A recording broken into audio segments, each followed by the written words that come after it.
पाकिस्तान मुस्लिम league functional Sindh जे नायब सदर ऐं फंक्शनल मुस्लिम लीग ज़िला खैरपुर जे सदर पीर सैयद सदरुद्दीन शाह राशदीअ जे लख़्ते जे घर पीर सैयद इस्माइल शाह राशदीअ जी सालगिरह मुबारक ज़िला खैरपुर में भरपूर तरीक़े सां मल्हाई वई। अजपर हाउस करोंडे में रईस अख्तर खान राजभर सदर पाकिस्तान मुस्लिम लीग फंक्शनल जी रिहाइश गाह ते सैयद सदरुद्दीन शाह राशदीअ जे लख़्ते जे घर पीर सैयद मोहम्मद इस्माइल शाह राशदी सदर ज़िला खैरपुर पाकिस्तान मुस्लिम लीग फंक्शनल जो सालगिरह जो केक रईस अलीजान राजपत जी मौजूदगीअ में काटियो वियो, जंहिंमें मोहम्मद इकबाल मोरेजो, ख़ैर मोहम्मद शर, सरदार चांग, मोहम्मद अकील, हाजी फ़कीर मंगणहार ऐं ॿियनि शिरकत कई।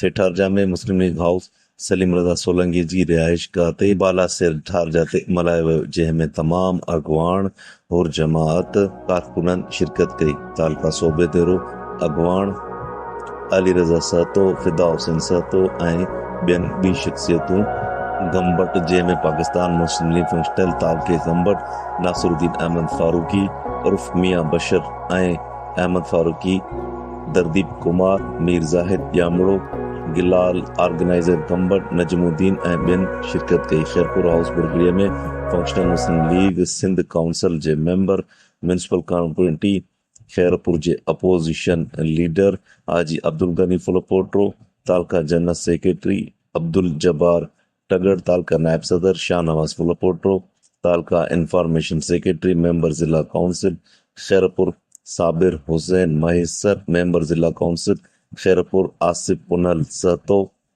ऐं ॿियनि शिरकत कई। ठरी मीरवा सालगिरह जो केक पाकिस्तान मुस्लिम लीग फंक्शनल पाकिस्तान मुस्लिम लीग जे सीनियर नायब सदर रईस नवीद खान बांबड़ जी रिहाइश गाह टंडो मीर अलीअ में काटियो वियो। पाकिस्तान मुस्लिम लीग फंक्शनल ज़िले खैरपुर जे जनरल सेक्रेटरी शाहिद रसूल चीमा, पाकिस्तान मुस्लिम लीग फंक्शनल तालका ठरी मीरवा जे सदर मीर तारिक हुसैन कुबर, लाला आयूब आवाण ऐं ॿियनि शिरकत कई। पीर सईद इस्माइल शाह राशदीअ जे वॾे जमात लाइ दुआऊं पिणु घुरियूं वयूं।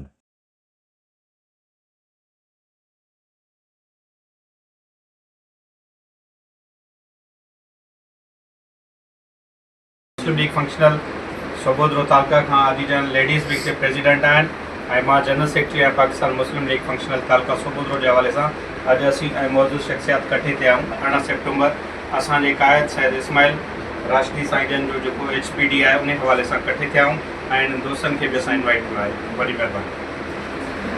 सूर्य अंबरी सोभ खे त दिल जा वहम विसार हण भाला विड़ भाकरे आॾी ढार ढार मथां तेग फरार मार त मथा रुसी।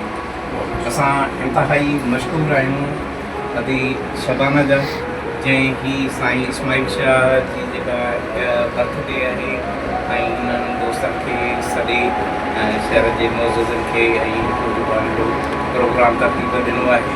असीं संदसि सॾ ते दॿे करे आया आहियूं, छो त हाणे जेकर असां ॻाल्हायूं था पंहिंजो तारीख़ खां वठी सूर्य बादशाह खां वठी त हिकिड़ी वॾी ॾिघी तारीख़ आहे जंहिं सिंध जे लाइ तमामु वॾियूं क़ुर्बानियूं ॾिनियूं आहिनि ऐं हिकिड़ी जेका बेदाग़ क़यादत आहे।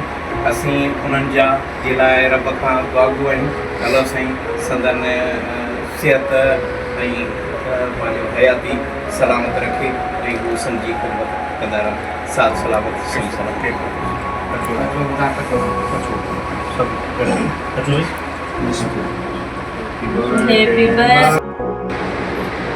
बिस्मिल्लाहिर्रहमानिर्रहीम। अस्सलाम वालेकुम।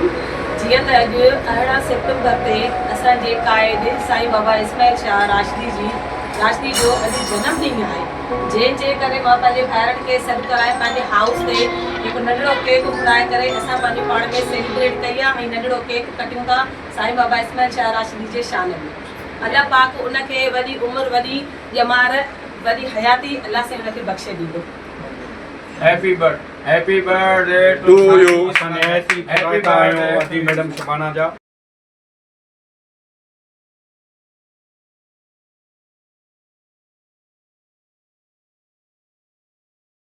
Happy birthday. Happy birthday to Science.